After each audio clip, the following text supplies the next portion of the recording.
जगन्नाथ बलभद्र सुभद्रा चक्ररूपिण दारु ब्रह्म स्वरूपाय चतुर्धा मूर्तये नमः। अनंत कोटि ब्रह्मांडर निर्माणकर्ता पालनकर्ता संहारकर्ता सृष्टिर आदि अंत एवं प्रलयर जे कारण से परम ब्रह्मंकर अभय पदार बिंदरे शतकोटि विनम्र प्रणाम ढाली दे स्वागत करुछि। पवित्र सनातन धर्म को आदरी नैथिबा सम्मान देउथिबा एवं जगन्नाथ संस्कृति को निजर मन मध्यरे स्थान देइथिबा आ सारा विश्वर जे मालिक जगन्नाथ जगतर नाथ जगन्नाथंकु प्रति मुहूर्त अनुभव करुथिबा एवं शरणापन्न होइथिबा समस्त श्रोता बंधु भक्त बंधु दूरदृष्टि द्वारा अतीत एवं वर्तमान आ भविष्यत रे जगन्नाथ परंपरा को बुझी पारुथिबा समस्त बंधु को स्वागत करुछि। आजिर ए आसर को आज आमे एक चिंता और चेतनाजनक स्पर्श कातरतापूर्ण विषय वस्तुटी आलोचना मध्यम को आनिबा निजर अंतरात्मा को प्रश्न करिबा निजको बुझिबा पई प्रचेष्टा करिबा एही आलोचना माध्यम रे आजिर अध्यायटी होछि जारज परंपरा को सृष्टि करिबा प्रश्रय देवा पछरे कि प्रकार चिंताधारा रे अछंती से व्यक्ति विशेष माने सेमानंकु आबे किभଳି दृष्टि रे विचार को नबा कारण आज एक जारज परंपरा आज सृष्टि हेलाणी। आमे माने जानिथिले आद्य धर्म वैदिक नीति वैदिक धर्म सनातन धर्म जेतेबेले विश्वर विखंडता होई नथिला वैश्वदेव कुटुंबकम चिंताधारा रे विश्व एक परिवार थिला जो परिवारर प्रभु प्राणकेन्द्र थिले सृष्टिकर्ता पालनकर्ता संहारकर्ता भावर थिले। समय क्रम विभिन्न देश विभिन्न उपदेश भितर विभाजित हला खंड खंड होई विभिन्न देश नामकरण पाइले एवं विभिन्न स्थान रे विभिन्न धर्मजाजक माने निजर चिंताधारा रे लोकमानंको सचेतन करिबा पाई नीतिनिष्ठ हवा पाई किछि विधि व्यवस्था देले यहा मध्य प्रशंसनीय। जो माने जो प्रकार विधि देइछंती ता किछि मंद मध्य नुहे निश्चित भाव शिक्षा भित्तिक रहिछि किंतु किछि अशिक्षित व्यक्ति मानंकर किछि पतियारा देखेवा व्यक्ति मानंकर चिंताधारा जेतेबेले ता देरे प्रवेश करिछि से नीति टिके विपथगामी हेछि। यह सबु धर्म रे प्राय आपण माने पाइबे किंतु धर्म जाजक माने एठी आदौ अनुचित कथा कहि नांती किंतु किछि बलिष्ठ व्यक्ति निजर अधीन रे व्यक्ति विशेष को रखिबा पई परंपरा रखिबा पई निज चिंताधारा पुरे याको विभ्रांति करिछंती यह मध्य सत्य। यह आज सनातन धर्म रे मध्य उपलक्षित हुए अन्य धर्म मानकरे मुस्लिम कहंतु ख्रिस्टियान कहंतु जैन कहंतु बौद्ध कहंतु जे कोन धर्म कहंतु सबुठी किछि ना किछि एभଳି व्यक्ति मानकर मध्य अनुप्रवेश रहिछ किंतु आमे आज मात्र से सनातन धर्म कहंतु हिंदू धर्म कहंतु बा विश्वर बड़ ठाकुर जगन्नाथ संस्कृति मध्य कहंतु किभଳି भाबरे वर्णशंकर परंपरा एठी प्रवेश करिछि। आज आमे समस्त देखुचे जानुचे किंतु नतमस्तक कहि आमे ग्रहण करबा सहित नीरव द्रष्टा साजी କେହି କେହି ଅନ୍ତର ପ୍ରଦେଶରେ ଦୁଃଖ ଅନୁଭବ କରୁଛନ୍ତି, କିନ୍ତୁ ପ୍ରକାଶ କରିବା ପାଇଁ ଆମେମାନେ ଆଦୌ ପସନ୍ଦ କରନ୍ତି ନାହିଁ। କାହିଁକି ଏ ଦୁର୍ବଳତା? ତେଣୁ ବର୍ଣ୍ଣ ସଂକର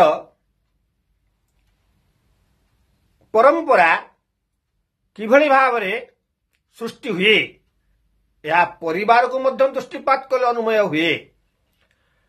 ଆଜି ଶ୍ରୀମଦ୍ ଭଗବତ ଗୀତାର ପ୍ରଥମ ଅଧ୍ୟାୟର 84 ନମ୍ବର ଶ୍ଲୋକରେ ଅର୍ଜୁନ ଆପତ୍ତି ବାଢ଼ିଛନ୍ତି ଭଗବାନ କୃଷ୍ଣଙ୍କ ପାଖରେ ଯୁଦ୍ଧ ନ କରିବାର ବିଷାଦପୂର୍ଣ୍ଣ ମନୋଭାବ ନେଇ। ଶ୍ଲୋକଟି ଏହି ପ୍ରକାର ରହିଛି, ଉଚ୍ଛନ୍ନ କୁଳଧର୍ମାଣାଂ ମନୁଷ୍ୟାଣାଂ ଜନାର୍ଦ୍ଦନ ନରକେ ନିୟତଂ ବାସୁ ଭବତୀତ୍ୟନୁଶୁଶ୍ରୁତମ୍। ଯେ ହେ କେଶବ, ଏ କୁଳଧର୍ମ ଉଚ୍ଛନ୍ନ ହୋଇଗଲେ, ନଷ୍ଟ ହୋଇଗଲେ ଶତ ଶତ ବର୍ଷ ପର୍ଯ୍ୟନ୍ତ ପିତୃଲୋକମାନେ ନରକ ବାସ କରିବେ। ଏହା ଅତ୍ୟନ୍ତ ଚିନ୍ତାଜନକ। ଏ ପ୍ରକାର ବ୍ୟବସ୍ଥା ମଧ୍ୟରୁ ମୁଁ କିଭଳି ଭାବରେ ନିଜକୁ ସୁରକ୍ଷିତ ରଖିବି, ସେଥିପାଇଁ ମୁଁ ଚିନ୍ତିତ। ହେ ଜନାର୍ଦ୍ଦନ, ମୋତେ ଏ ପ୍ରକାର ଏକ ବ୍ୟବସ୍ଥା ମଧ୍ୟରେ ଯିବା ପାଇଁ ଆପଣ ମୋତେ ନିର୍ଦ୍ଦେଶ ଦିଅନ୍ତୁ ନାହିଁ। ଆଉ ଯେ ଅନିଶ୍ଚିତ କାଳ ପର୍ଯ୍ୟନ୍ତ, ଶତ ଶତ ବର୍ଷ ପର୍ଯ୍ୟନ୍ତ ଯେଉଁ ପିତୃଲୋକମାନେ ନରକଗାମୀ ହୁଅନ୍ତି, ସେମାନଙ୍କର ଉତ୍ତରଦାୟାଦମାନେ ଅତ୍ୟନ୍ତ ଦୁଃଖ କ୍ଲେଶ ଭୋଗିବା ସହିତ ବିପଥଗାମୀ ହୁଅନ୍ତି, କୁପଥଗାମୀ ହୁଅନ୍ତି। ଏହା ସୃଷ୍ଟି ପାଇଁ, ଜୀବଜଗତ ପାଇଁ, ମାନବୀୟ ମୂଲ୍ୟବୋଧ ପାଇଁ ଅତ୍ୟନ୍ତ କଷ୍ଟସାଧ୍ୟ। କାହିଁକି ନା ଏଠି କୁଳଧର୍ମର ଯାହା ନୀତି, ଯାହା ଆଦର୍ଶ, ତାହା ବିପକ୍ଷରେ ମୋତେ ଯିବାକୁ ପଡ଼ିବ। ଏ ଯୁଦ୍ଧ କ୍ଷେତ୍ରରେ କୁଳଧର୍ମର ବ୍ୟବସ୍ଥା ଏହା ଜ୍ୟେଷ୍ଠମାନଙ୍କୁ ସମ୍ମାନ ଦେବା, ନୀତି ନୈତିକତା ପରମ୍ପରାକୁ ନିର୍ବିଚାର ଭାବରେ ମାନି ନେବା, ଯାହାକି ଆମକୁ ଶିକ୍ଷା ଦିଆଯାଏ, ମହାଜନ ଯେନ ଗତସ୍ୟ ପନ୍ଥା, ପରିବାରର ବଂଶର ପୂର୍ବଦାଦମାନଙ୍କର ନେଇ ଯେଉଁ ମହାଜନ ପନ୍ଥା ସୃଷ୍ଟି ହୋଇଛି, ସେମାନେ ଆମର ପୂର୍ବଜ, ସେମାନଙ୍କ ଦ୍ୱାରା ନୀତି ନିର୍ଦ୍ଧାରଣ ହୋଇଥିବା ବ୍ୟବସ୍ଥାକୁ ଅନୁକରଣ କରି, ଅନୁସରଣ କରି ଉତ୍ତରଦାୟାଦମାନେ ଗତି କରିବା କଥା। ତେଣୁ ଏ ଯେ ମୋ କୁଳର ପରମ୍ପରା ନୁହେଁ, ଜ୍ୟେଷ୍ଠ ଶ୍ରେଷ୍ଠ ମାନ୍ୟତା ପାଇଛନ୍ତି, ତେଣୁ ତାଙ୍କୁ ସମ୍ମାନ ଦେବା ସ୍ଥଳେ ଆଜି ମୁଁ ଗୁରୁଜନ ଜ୍ୟେଷ୍ଠମାନଙ୍କୁ ପିତା ସଦୃଶ କିଏ, ମାତୁଳ ସଦୃଶ କିଏ, ଗୁରୁ ସଦୃଶ କିଏ, ଏମାନଙ୍କୁ ମୁଁ ଯୁଦ୍ଧ କ୍ଷେତ୍ରରେ ଅସ୍ତ୍ର ଚାଳନା କରି ପ୍ରାଣ ତାଙ୍କର ନେଇଯିବି। ହତ୍ୟା ଦୋଷ ମୋତେ ଲାଗିବ। ଆଉ ଲଘୁଜନ ମାନେ ମଧ୍ୟ ମୋର କନିଷ୍ଠ ଝିଅମାନେ ଅଛନ୍ତି, କିଏ ପୁତୁରା ଲାଗିବ, କିଏ କନିଷ୍ଠ ଭାଇ ଲାଗିବ, କିଏ ଭଣଜା ଲାଗିବ, କିଏ କେଉଁ ସମ୍ପର୍କିତ ହେବେ, ନିଜର ଜ୍ଞାତି ବନ୍ଧୁମାନଙ୍କୁ ମାରି ରାଜ୍ୟ ଭୋଗ କରିବା, ସମ୍ମାନ ଭୋଗ କରିବାରେ କି ଆନନ୍ଦ ଅଛି କୃଷ୍ଣ? ହେ କେଶବ, ହେ ସଖା, ଏଥିରେ କି ଆନନ୍ଦ ମିଳିବ? ଏହା ମୋତେ ଆବଶ୍ୟକ ନାହିଁ। ଏଥିପ୍ରତି ମୁଁ ଆଦୌ ଚିନ୍ତିତ ନୁହେଁ। ଶାସନ ପ୍ରତି, ଏ ରାଜ୍ୟ ପ୍ରତି ମୋତେ ସେଥିରୁ ଦୂରେଇ ରଖ। ଏଠି କୁଳଧର୍ମର ବ୍ୟବସ୍ଥା ଅର୍ଜୁନ ଏଇଥିପାଇଁ ବୁଝେଇଛନ୍ତି, କୁଳଧର୍ମ ନଷ୍ଟ ହୋଇଗଲେ ନର୍କବାସ ହୁଏ, ନର୍କଗତି ହୁଏ। ଶହ ଶହ ବର୍ଷ ପର୍ଯ୍ୟନ୍ତ ମଧ୍ୟ ଏଥିରୁ ମୁକ୍ତି ମିଳେ ନାହିଁ। ଏ ଶ୍ଲୋକଟିର आमे जो जारज परंपरा को नहीं आलोचना करुचे संपर्क कौन अच्छी टे विचार को नवा निश्चित भाव रही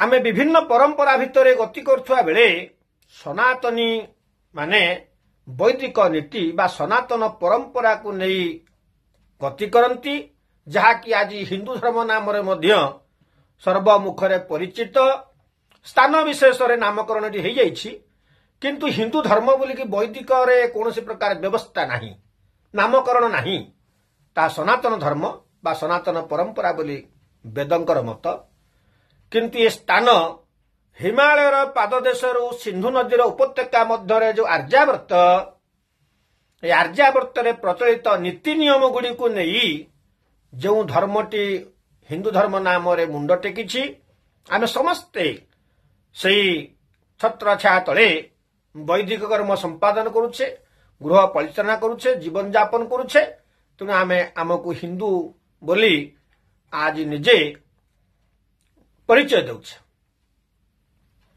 आ वेदर आधार रे ही हिंदू धर्म तिष्ठिछि यार दिगदर्शा होचंती वेद यह वेदर नीति को अनुसरण करे हिंदू धर्म तो आमे विचार करिबा ए जगन्नाथ श्रीमंदिर रे किछि दिन धरी इंग्राजी नववर्ष को नहीं जो प्रकार व्यवस्था मध्य श्रीमंदिर सेवा पूजा प्रभु को दिया जाउछि एक जारज परंपरा कहले अत्युक्ति हेब नाही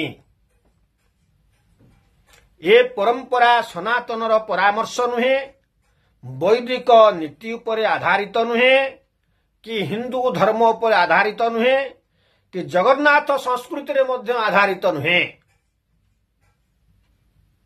यदि विचार को निया जाए श्रीमंदिर रे पूजा पाउथिबा दारुब्रह्म हेउछंती महाविष्णु उत्कल खंड स्कंद पुराण रे जगन्नाथ को महाविष्णु बोली कहा जाइछि श्वेत द्वीपरे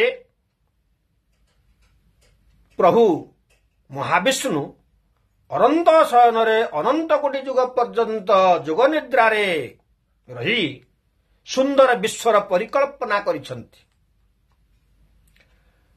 आ श्रीमद भागवत रे मध्य दशम स्कंद कृष्ण जन्म पर्व रे समस्त देवता मानंकु जोग निद्रारु आसी दर्शन दैछंती महाविष्णु सही श्वेत द्वीपरे जहाँ जी श्रीमंदिर अंत बेदी बोली कहा जाउछि से समुद्र प्लावित थिला प्रभु जो विराजमान करने चिंता कले समुद्र तांको स्थान देदेला स्थल भाग गला नले से स्थान मध्य समुद्र मध्य थिला पुराण प्रमाण अनुजाई आज समस्त देवादेवी को कहउछंती से महाविष्णु दारुब्रह्म जे तुम माने व्यस्त होनी जाओ मु एभली भाव रे अष्टम गर्भरे देवंकर आसीबी आ एभली भाव रे मध्य सर्वदा मु एठारु जाए जो स्थान रे मोर आवश्यकता पड़े से स्थान रे मु सृष्टि हुए नर देह धारण करे नर कलेबड़ हुए पुणी कार्य संपादन करी पुणी एई जगह आसी जाए तम्भे माने जाई मथुरा एवं गोपरे विभिन्न रूप रे जन्म लाभ कर एक कथा मध्य आमे जन्माष्टमी पर्व रे पढ़ीचे सुनीचे जानिचे तेणु जो जगन्नाथ महाविष्णु हंती दारुब्रह्म महाविष्णु हंती महाविष्णु उठिबे केते बेले पूजा पाइबे केते बेले से संबंधी वैदिक नीति गोटी आमको दिया जाइछि वेद रे जावत ददीयते अर्घ्यं भास्कराय विधानत तावत न पूजयते विष्णु महेश्वरं सुरेश्वरी जेतेबेले पर्यंत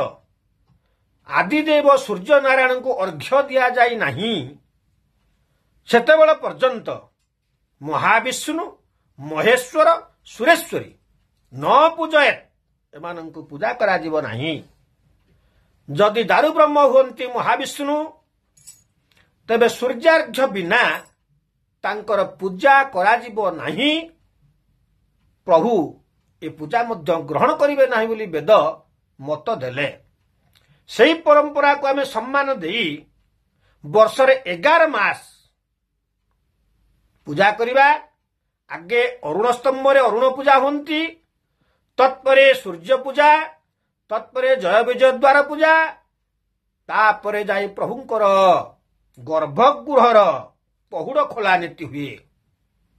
यह जदि वर्ष सारा हुए तबे आज जनवरी मास 1 तारिख दिन हो गले राति 2टारू पहुड़ खोला जीव प्रभुंकर सेवा पूजा दिया जीव जो नीति प्रणयन करा जाउछि, जो नीति निर्धारक माने अछंती, जो प्रशासन रे आज जगन्नाथ प्रशासित, जगन्नाथଙ୍କ ଉପରେ प्रशासन किभଳି भाବରେ ए निरंकुश निरवच्छिन्न चिंताधारा। जगन्नाथ निजे विश्वर प्रशासक, विश्व पालन पाई देइछंती नीति। तेणु आज राति 2टारू क्यों कारण पाई क्यों नीति पर आधारित करी आज श्रीमंदिर पहुड़ खोला जीव महाप्रभुंकर कहा पाई। जदि नुआ वर्ष को आम देखा सूर्य नारायण गति को अनुशीलन कले उत्तर गोलार्धरे सूर्य नारायण अवस्थान हुए प्रथम दिन महाविषुव संक्रांति। तेणु वैदिक नीति रे सनातन परंपरा रे महाविषुव संक्रांति होछि सूर्य नारायण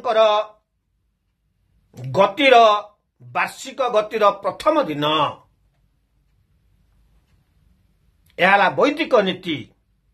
एठू नुआ वर्ष जदि आपण माने गणिबे सही गणति अनुसार आज कलिजुग केते वर्ष रे पहुंची आपण पंजिकारु निजे पाइजिबे, जहाँकि कौन सी धर्म रे जुगसृष्टर प्रमाण नहीं, मात्र वैदिक नीति रे प्रमाण अछि। कलिजुग आज केते वर्ष रे पहुंची आयुष भोग कलेनी। तत्परे जगन्नाथ परंपरा जगन्नाथ संस्कृति जदि आमे जिबा तबे जगन्नाथଙ୍କ परंपरा रे गजपतिଙ୍କର अंक बा वर्ष परिवर्तन हुए। ताहा भाद्र मास शुक्ल पक्ष द्वादशी तिथि जहाँ बामन जन्म शून्या से दिन राजक्य प्रथा अनुजाई जगन्नाथଙ୍କର राजा गजपतिଙ୍କର राजुतिर अंक परिवर्तन हुए, नूतन व्यवस्था दिया जाए राजतंत्र रे। तेणु ए मध्य जगन्नाथ परंपरा रे एक नूतन वर्ष बा वर्षर प्रथम दिन जगन्नाथ संस्कृति रे राजांकर अंक परिवर्तन हुए, शासनर अंक परिवर्तन हुए, अंक अर्थ वार्षिक परिवर्तन हुए।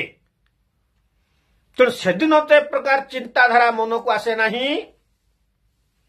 तेणु आज जनवरी 1 तारिख को नहीं एते उत्सव मुखरित कहा को खुशी करने पाई ए प्रकार व्यवस्था करा जदि ख्रीष्ट धर्मर चिंताधारा अनुजाई इंग्राजी मासर चिंताधारा अनुजाई 1 तारिख दिन ए प्रकार परिवर्तन व्यवस्था दिया जाउछि, तबे जो मानकर नूतन वर्ष सेमानंगु श्रीमंदिर प्रवेश अनुमति दिया निहाती दरकार। ताहा तो हेउ नाही। एठी लोक मानकर उशृंखलता को किभली दमन करा जिवो से दिगरे चिंता करा जाउ नाही। यार परिवर्तन किपरि हेबो, जगन्नाथ परंपरा रे जो विभ्रांतिकर परिस्थिति आज प्रवेश करुची, विभ्रांतिकर नीति सृष्टि होची, ताकू दमन किपरि करा जिवो ताहा पई चिंता नाही ना प्रशासन अछि ना जो माने जगन्नाथଙ୍କୁ नहीं गर्व करती। जगन्नाथ आमर गौरव, आमर पूज्य, आमर भाई, आमर पुओ, आमर बंधु कही निज परिवार प्रतिपोषण करती, सेमाने मध्य एथिरे आदौ चिंता करती नहीं। प्रशासन लोक मानंकु खुशी करिवा पाई निजर पतियारा को निजर चिंताधारा को किभली भावरे जगन्नाथ संस्कृति सहित जोड़ी एक नूतन भावना सृष्टि करिवे ए प्रकार सेमाने चिंतित। आज गणतंत्र नारे लोक मानंकु विभ्रांतिकर ଚିନ୍ତାଧାରାରେ ନେଇ ପ୍ରବେଶ କରାଇବା ଏବଂ ନିଜର ଗାଦି କିଭଳି ସୁରକ୍ଷିତ ରହିବ, ନିଜର ଶାସନ କିଭଳି ସୁରକ୍ଷିତ ରହିବ, ନିଜର ପତିଆରା କିପରି ଦୀର୍ଘମିଆଦୀ ହେବ, ସେଥିପାଇଁ ଲୋକମାନଙ୍କୁ ଏହି ପ୍ରକାର ସୁବିଧା ଦେଇ ଆଜି ଜଗନ୍ନାଥ ପରମ୍ପରାକୁ ସଂସ୍କୃତିକୁ ସମ୍ପୂର୍ଣ୍ଣ କଳୁଷିତ କରିବା ପାଇଁ କିଛି କଳୁଷିତ ଚିନ୍ତାଧାରା ଧାରୀ ବ୍ୟକ୍ତିମାନଙ୍କର ଏକ କପୋଳ କଳ୍ପିତ ଜାରଜ ପରମ୍ପରା କହିଲେ ଅତ୍ୟୁକ୍ତି ହେବ ନାହିଁ। ଆଜି କିଛି ଲୋକ ମଧ୍ୟ ରାଜରାସ୍ତାକୁ ଆସିଲେଣି। ସେହି ଶ୍ରୀମନ୍ଦିର ସମ୍ମୁଖରେ ବଡ଼ ଦାଣ୍ଡରେ କିଛି ସେବାକାରୀଙ୍କର ମଧ୍ୟ ନ୍ୟୁଜ ମାଧ୍ୟମରେ ଆମେ ଦେଖିବାକୁ ପାଉଛୁ, ଶୁଣିବାକୁ ପାଉଛୁ। ରାତି 2ଟାରେ କାହିଁକି ପ୍ରଭୁଙ୍କର ପହୁଡ଼ ଭାଙ୍ଗିବ? ଯେଉଁ ପ୍ରଶାସକ ଏ ନୀତି ନିର୍ଦ୍ଧାରଣ କରିଦେଲେ ସେମାନେ ଆସି ରାତି 2ଟାରେ ଦଣ୍ଡାୟମାନ ରହିବେ ତ? ସେଦିନ ଗଜପତିଙ୍କ ଅଧୀନରେ ଥିଲେ ଶ୍ରୀମନ୍ଦିରର ପରମ୍ପରା। ଗଜପତି ସ୍ୱୟଂ ଦ୍ୱାରସ୍ଥ ହୋଇ ମୁଦିରଥଙ୍କ ଦ୍ୱାରା ଫିଟାଉଥିଲେ ଦିଆଯାଇଥିବା ମୁଦ। କିନ୍ତୁ ଆଜି ଯେଉଁ ପ୍ରଶାସକ ଜଗନ୍ନାଥଙ୍କୁ ପ୍ରଶାସନ କରୁଛନ୍ତି, ତାଙ୍କର ନୀତି ନିର୍ଦ୍ଧାରଣରେ ଜଗନ୍ନାଥ ସେବା ପୂଜା ପାଉଛନ୍ତି ବୋଲି ଆତ୍ମଗର୍ବରେ ଆଜି ନୀତି ନିର୍ଦ୍ଧାରଣ କରିଦେଉଛନ୍ତି। ସେ ଶୋଇଥିବେ ଗଜଦନ୍ତ ପଲଙ୍କରେ ପରିବାରଙ୍କ ସହିତ, ଯାହାକି ଶ୍ରୀଜଗନ୍ନାଥଙ୍କ ରଥଯାତ୍ରା ସମୟରେ ଅନୁମୟ ହେଲା। ଲୋକ ଆଜି ଦଳାଚକଟା ହୋଇ ମରିଗଲେଣି, କିନ୍ତୁ ତାଙ୍କର ନିଦ ଭାଙ୍ଗି ନାହିଁ। ପ୍ରଶାସକ ନାହାନ୍ତି, ପ୍ରଶାସନ ଚାଲିଛି। ଆଜି ଏଇଭଳି ଭାବରେ ଯଦି ଜଗନ୍ନାଥ ମନ୍ଦିରର ନୀତି ନୈତିକତାକୁ ନଷ୍ଟ କରି ଦିଆଯାଏ, ଲୋକମାନଙ୍କୁ ସୁବିଧା ଦେବା ପାଇଁ ଲୋକମାନେ ମଧ୍ୟ ଆମ୍ଭେମାନେ ମଧ୍ୟ ସଜାଗ ହେଉନେ, ଆମେମାନେ ମଧ୍ୟ ବୁଝୁନେ। ନୂଆବର୍ଷ ଆମର କେଉଁ ଦିନକୁ ଆମେ ନୂଆବର୍ଷ ବୋଲି ପାଳନ କରିବା ତାହା ଆମେମାନେ ବୁଝିପାରୁନେ। କିନ୍ତୁ ପର ତରକାରୀ ସ୍ୱାଦ ଲାଗିଲା ଭଳି ଜାନୁଆରୀ ମାସ 1 ତାରିଖକୁ ନେଇ ଆମେମାନେ ବହୁତ ଗର୍ବିତ, ଉତ୍ଫୁଲ୍ଲିତ। କିନ୍ତୁ ନିଜର ପରମ୍ପରା ନୀତି ନୈତିକତାକୁ ଆମେ ଆଜି ଜଳାଞ୍ଜଳି ଦେଇ ସାରିଲେଣି। ତେଣୁ ଏକ ବର୍ଣ୍ଣସଙ୍କର ଜନିତ ପରମ୍ପରା କାହିଁକି ଆମେ କହିବା? ଯେପରି ଅର୍ଜୁନ କହିଥିଲେ, ଆମ ପୂର୍ବଜମାନଙ୍କର ଚିନ୍ତାଧାରାକୁ ଯଦି ଆମେ ନଷ୍ଟ କରିଦେବା, କୁଳଧର୍ମକୁ ଆମେ ଭୁଲିଯିବା, ତେବେ ନର୍କ ଗତି ବାସ କରିବା, ଏହା ହିଁ ସତ୍ୟ। ସେହିପରି ଏ ଶ୍ରୀଜଗନ୍ନାଥ ପରମ୍ପରାକୁ ଯଦି ନଷ୍ଟ କରି ଦିଆଯାଏ, ପ୍ରଭୁଙ୍କର ଦେବନୀତି ଯାହା ରହିଛି ତାକୁ ଯଦି ନଷ୍ଟ କରି ଦିଆଯାଏ, ଯେଉଁମାନଙ୍କ ଉପରେ ଏ ନୀତି ନିର୍ଭର କରୁଛି, ଯେଉଁମାନେ ଏ ନୀତିକୁ ଶ୍ରୀମନ୍ଦିରରେ ପ୍ରଣୋଦିତ କରିବା କଥା, ପରିଚାଳନା କରିବା କଥା, ସେମାନେ ଆଜି ଜୀବିତ, ସେମାନେ ମରିଯାଇନାହାନ୍ତି, ଅଛନ୍ତି। କିନ୍ତୁ ଥିବା ଭିତରେ ମଧ୍ୟ ଯଦି ଏ ପ୍ରକାର ବିଧର୍ମୀମାନଙ୍କର ଦିବସକୁ ସମ୍ମାନ ଦିଆଯାଏ, ଇଂରାଜୀ ମାସ 1 ତାରିଖକୁ ସମ୍ମାନ ଦିଆଯାଏ, ତେବେ ସେମାନେ ମରିଯିବା ସଦୃଶ ଅନୁଭବ ହୁଏ। ଏଠି ଦେବନୀତିକୁ ଦଳି ମକଚି ରାଜନୀତିର ପତିଆରା ଶ୍ରୀମନ୍ଦିରରେ ପ୍ରଚଳିତ ହେବାର ସମ୍ପୂର୍ଣ୍ଣ ଅନୁମେୟ ହୁଏ।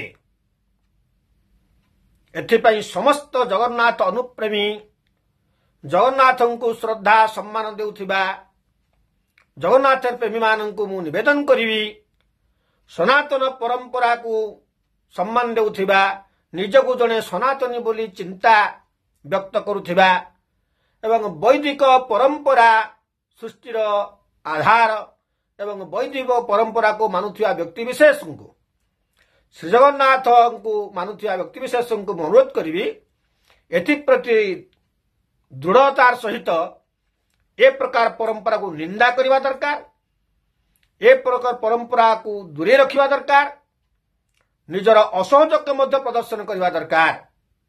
ତା ନହେଲେ ଅଚିରେ ଏଇଭଳି ଭାବରେ ଆଜି ଜାନୁଆରୀ 1 ତାରିଖ ନୁହେଁ, ସବୁ ଦିବସ ଗୁଡ଼ିକ ଆସ୍ତେ ଆସ୍ତେ ବିଧର୍ମୀମାନଙ୍କର ନୀତିକୁ ଆପଣେଇ ଜଗନ୍ନାଥ ସଂସ୍କୃତି ଯେନ୍ ଧୂଳିସାତ ହେବ, ଏହା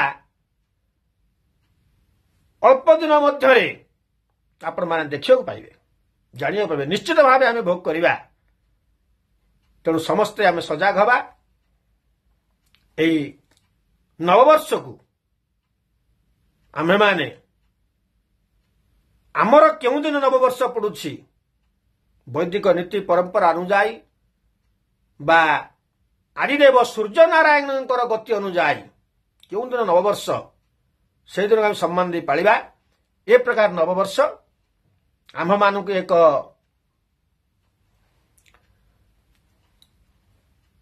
ନଷ୍ଟ କରିଦେବାର ପ୍ରୟାସ କରାଯାଉଛି। ଆଉ ଏହି ନବବର୍ଷ ଏଭଳି ଭାବରେ ପାଳନ କରାଯାଉଛି,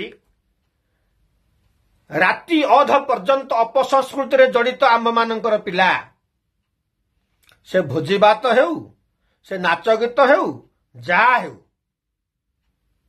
ଆମ ପରମ୍ପରା ଶିଖେଇଛି ଯେଉଁ ନବବର୍ଷ ପାଳନର ବ୍ୟବସ୍ଥା, ସଂଯମତା ରହିଛି, ସଂସ୍କାର ରହିଛି, ଗୁରୁ ଗୁରୁଜନମାନଙ୍କୁ ସମ୍ମାନ ଦେବାର ବ୍ୟବସ୍ଥା ରହିଛି, ଦେବାରାଧନାର ବ୍ୟବସ୍ଥା ରହିଛି, ଧର୍ମୀୟ ଚେତନା ଭିତରେ ନବବର୍ଷ ପାଳନ କରିବାର ବିଧି ବ୍ୟବସ୍ଥା ଦିଆଯାଇଛି। ସେ ମହାବିଷୁବ ସଂକ୍ରାନ୍ତି କୁହନ୍ତୁ ବା ଜଗନ୍ନାଥ ସଂସ୍କୃତିରେ ବାମନ ଜନ୍ମ ଶୂନ୍ୟା କୁହନ୍ତୁ। କିନ୍ତୁ ଏଠି ଡିସେମ୍ବର 1 ତାରିଖ ଦିନ ରାତି ଅଧରୁ ଉତ୍ପାତ ଆରମ୍ଭ ହୁଏ। ଆଉ କେତେ ଦିନ ପର୍ଯ୍ୟନ୍ତ ଚାଲେ, ଯେଉଁମାନେ ଚଲାନ୍ତି ସେମାନେ ଜାଣନ୍ତି। ସେମାନେ ଖାଇ ପିଇ ଆସର ଜମାଇ ଆଉ ମଧ୍ୟ ସର୍ବ ସମ୍ମୁଖରେ କୁହାଯାଇ ନପାରେ ଯେ ପ୍ରକାର ଯୋଜନା କରାଯାଏ। ସେଥିପାଇଁ ନିଜ ଅଞ୍ଚଳରେ ନହେଲେ ବାହାରୁ ମଧ୍ୟ କିଣାଯାଏ, ପଇସା ଦିଆହେଇ କିଛି ନଷ୍ଟ ଚରିତ୍ର ମହିଳାମାନଙ୍କୁ କିଛି ଦିନ ପାଇଁ କିଣା ହୁଏ, ହୋଟେଲ ମାନଙ୍କରେ ଆସର ଜମେ। ଏସବୁ ଆମେ ନ୍ୟୁଜ ମାଧ୍ୟମରେ ଦେଖୁଛେ। ଇଏ ହେଉଛି ନୂଆବର୍ଷ ପାଳନର ଏକ ନୂତନ ଚିନ୍ତାଧାରା। ଆମ ଯୁବପିଢ଼ି ମଧ୍ୟ ସେଥିରେ ଓତପ୍ରୋତ ହେଲେଣି। କାହିଁକି ନା ଆମ ଘରର ନୀତି ଆଜି ବଦଳି ଯାଇଛି। ବହୁ ଘରରେ ଆଜି ଗୃହକର୍ତ୍ତାଙ୍କର ନୀତି ପ୍ରଣୋଦିତ ନାହିଁ। ଗୃହକର୍ତ୍ତୀଙ୍କ ନୀତିରେ ଆଜି ପିଲାମାନେ ଅନୁଶାସିତ ପରିଚାଳିତ। ତେଣୁ ଏ ମଧ୍ୟ ଅର୍ଜୁନଙ୍କ ଭାଷାରେ ଏବେ ଉଶୃଙ୍ଖଳ ପରିସ୍ଥିତି ମଧ୍ୟ ଘରେ ପରିବେଶ ତିଆରି କରାଯାଇଛି।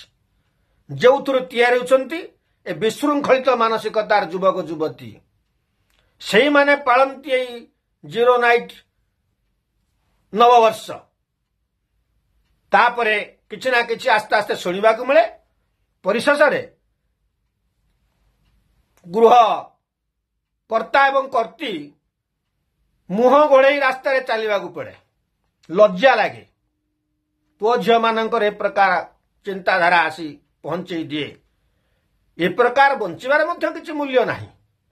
ଏହା ମରଣ ସଦୃଶ। ତେଣୁ ଆଜି ଆମର ଧର୍ମରେ କିଭଳି ଭାବରେ ଅପସଂସ୍କୃତି ମିଶ୍ରଣ କରୁଛି ଏବଂ ଘରେ ମଧ୍ୟ ଆସି ପ୍ରବେଶ କରୁଛି, ଏଥିପ୍ରତି ସମସ୍ତଙ୍କୁ ମୁଁ ନିବେଦନ କରିବି, ଏଥିପ୍ରତି ଦୃଷ୍ଟିପାତ ଦିଅନ୍ତୁ। ଏହାକୁ ଦମନ କରିବା ପାଇଁ ପ୍ରଚେଷ୍ଟା କରିବା ମଧ୍ୟ ଏକାନ୍ତ ଜରୁରୀ ହୋଇପଡ଼ିଲାଣି। ସେ ଜଗନ୍ନାଥ ସମସ୍ତଙ୍କ ମନରେ ଏ ପ୍ରକାର ବିଚାର ଆଣନ୍ତୁ। ପ୍ରଭୁଙ୍କ ଅଭୟପାଦ ପଦ୍ମରେ ଶତକୋଟି ପ୍ରଣାମ ଜଣାଇ ଆଜିର ଆସରକୁ ଏଇଠି ଆମେ ବିଶ୍ରାମ ନେବା।